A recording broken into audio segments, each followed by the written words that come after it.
Subscribe કરો કાઠિયાવાડી ગૌરવ ચેનલને। દાદીમાની વાતો, ગૌરી વ્રત અને જયા પાર્વતી વ્રત। માં મીઠા વગર ખાવું જોઈએ, આવું કેમ કહે છે દાદીમા? જાણો વૈજ્ઞાનિક કારણ।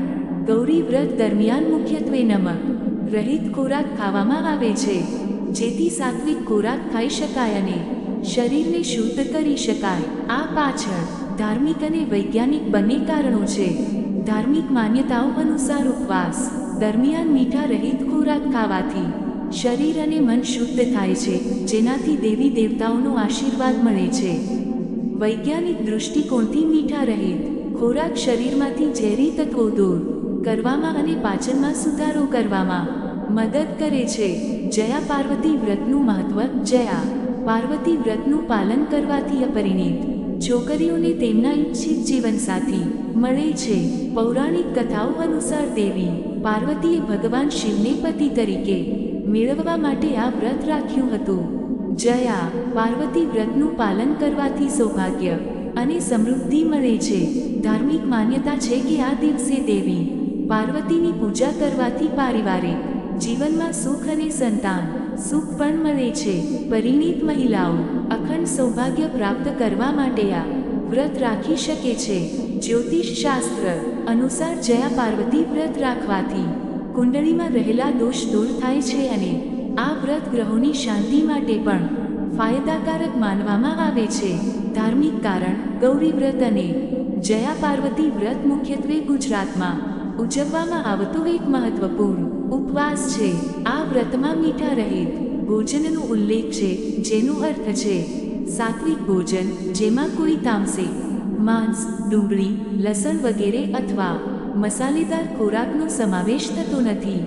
મીઠા રહિત ભોજન ખાવાથી શરીર અને મન શુદ્ધ થાય છે, જેનાથી દેવી દેવતાઓના આશીર્વાદ મળે છે। વૈજ્ઞાનિક કારણો। નવરાત્રિ, ગૌરી વ્રત અને જયા પાર્વતી વ્રત કે અન્ય ઉપવાસ દરમિયાન મીઠું ન ખાવા પાછળ ઘણા વૈજ્ઞાનિક કારણો છે।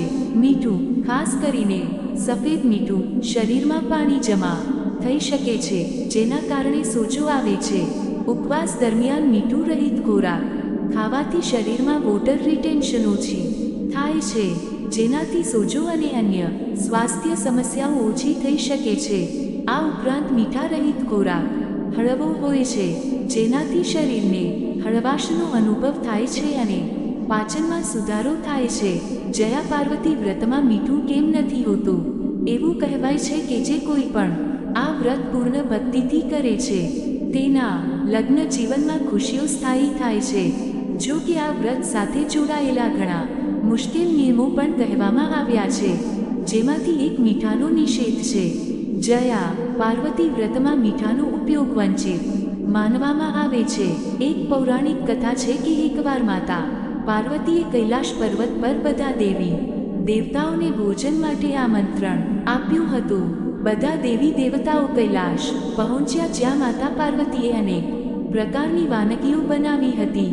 આ પછી માતા પાર્વતીએ બધાને ભોજન પીરસ્યું અને બધાએ ખૂબ જ ઉત્સાહથી ભોજન કર્યું।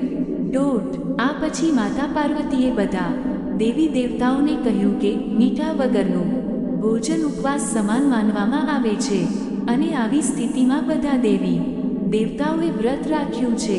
ત્યારથી અષાઢ મહિનાના શુક્લ પક્ષના ત્રયોદશીના દિવસને જયા પાર્વતી વ્રત તરીકે ઉજવવામાં આવશે, જેમાં મીઠાનું સેવન પ્રતિબંધિત રહેશે। ઉપવાસ દરમિયાન પૂરતું પાણી, નાળિયેર પાણી અથવા લીંબુ પાણી પીવું મહત્વપૂર્ણ છે, જેથી શરીર હાઇડ્રેટેડ રહે। જો તમને કોઈ સ્વાસ્થ્ય સમસ્યાઓ હોય તો ઉપવાસ કરતા પહેલા ડૉક્ટરની સલાહ લેવી સલાહભર્યું છે। આ લેખમાં સમાવિષ્ટ કોઈપણ માહિતી, સામગ્રી, ગણતરીની ચોકસાઈ અથવા વિશ્વસનીયતાની ખાતરી આપવામાં આવતી નથી। આ માહિતી વિવિધ માધ્યમો, જ્યોતિષીઓ ઉપદેશો, માન્યતાઓ, ધાર્મિક ગ્રંથોમાંથી એકત્રિત કરીને તમારા સુધી પહોંચાડવામાં આવી છે। અમારો ઉદ્દેશ્ય ફક્ત માહિતી પહોંચાડવાનો છે, વાંચકોએ તેને ફક્ત માહિતી તરીકે જ માનવી જોઈએ।